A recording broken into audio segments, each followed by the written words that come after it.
Hello everyone, welcome to my YouTube channel. My name is Florence Boniface. If you are new here, please feel welcome. Hit the subscription button, like this video, and please share it so that it can reach many viewers. If you are a returning subscriber, thank you so much for keeping it here. So today I'm going to tackle the project proposal, the specifics that you need to include if you're asked to present or write a project proposal. So from the title to conclusion, if you want to learn about it, especially if you're a business person, maybe someday you may need to ask for funding or apply for a funding. This is where you need to be. So please stay tuned, watch the video and get to learn. Let's get to it. Okay, so let's begin by defining or looking at what exactly a project proposal is. So this is a document that outlines the details of a proposed project, typically submitted to a potential client, a funding agency, or an internal stakeholder within the organization. The purpose of a project proposal is to persuade the recipients to support or approve the project by presenting a clear and comprehensive plan. So a well-written project proposal should be clear, concise, and persuasive, providing a compelling case for why the project should be undertaken and how it will be executed. It serves as a roadmap for the project and helps stakeholders understand its purpose, benefits, and feasibility. When creating a project proposal, it is important to include the listed components to ensure it's comprehensive and informative. So what should come first in a project proposal? So let's start with the title page. Okay, this includes the project title, the organization or individual submitting the proposal, the date and contact information. It is that brief. So you don't need to include anything else other than your names, the name of your organization or company, and then the date of submission and the contact details of your company. So what next after the title? Now you go to the executive summary. On this section, you provide a high-level overview of the project, including its objectives, key deliverables, and expected outcomes. It should be concise but compelling enough to capture the reader's attention. From there, we move straight to the introduction phase. So on the introduction page, here is where you introduce the project by providing the background information, explaining the need or problem that the project aims to address or solve, and outline its significance and relevance. Our fourth step is the objectives page.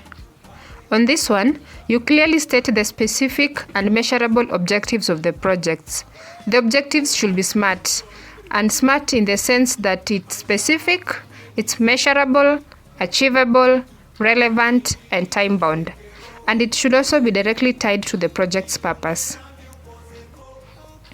Our next step is now the methodology, also called approach. Now here you describe the approach that you will use to achieve the project's objectives.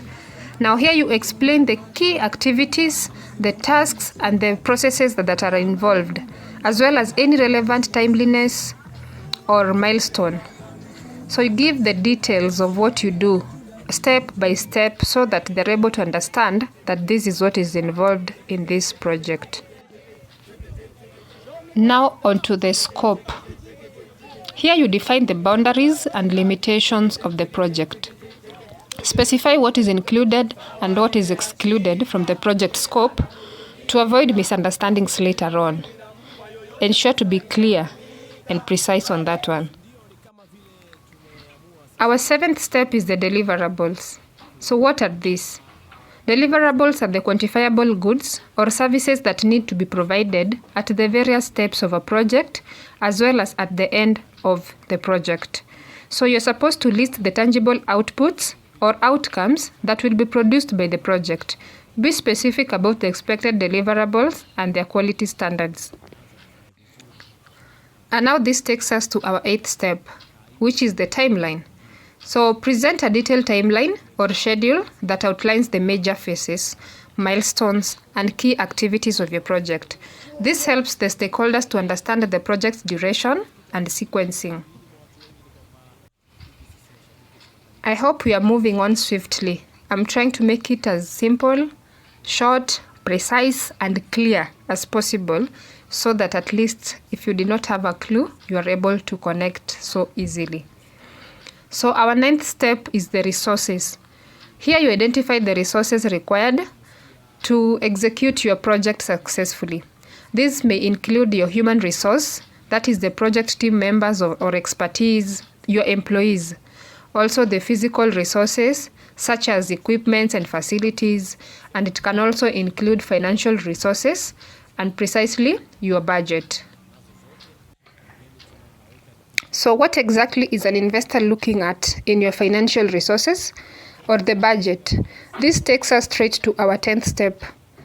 So here you provide a detailed budget for the project, including estimated costs for personnel, materials, equipment, travel expenditures, and any other relevant expenses. If applicable, please mention the funding sources or request for funding in this section. When that is done, now you move on to stakeholder analysis. Identify and describe the key stakeholders who will be affected by or have an influence on the project. Discuss how their interests will be addressed and how they will be involved in your project. Next, we have the risk management step. Mention potential risks, challenges, or obstacles that could impact the project's success. Explain how this risk will be assessed, monitored, and mitigated to ensure your project's delivery. Let's keep going, guys. I hope you are following through well. Next, we have the evaluation and monitoring. So here you describe the methods and metrics that will be used to evaluate your project's progress and success. Discuss how data will be collected, analyzed, and reported to stakeholders. Now on to our step number 14, sustainability and impact. Discuss the long-term sustainability of the project and its potential impact on stakeholders, the environment, or the community. Consider any ethical or social considerations associated with the project. If possible, mention the SDGs that your venture or project is solving. Now, as it said, everything that has a beginning definitely has an end. Our project proposal writing is now on the last bit. So here we have the conclusion and the appendix. You may decide to have them on the same page depending on how much information you have, or you can have them separately. So on conclusion, you summarize the key points of the proposal and restate the benefits of undertaking the project. Conclude with a call to action statement. This is such as requesting approval, funding, or further discussion. On the other hand, the appendix includes any supporting documents or additional information that may be relevant to the proposal, such as curriculum vitae of your personnel, letter of support, or project-related data. Now, ladies and gentlemen, we have come to the end of this video. Remember that the content and structure of a project proposal may vary depending on the specific requirements and contexts.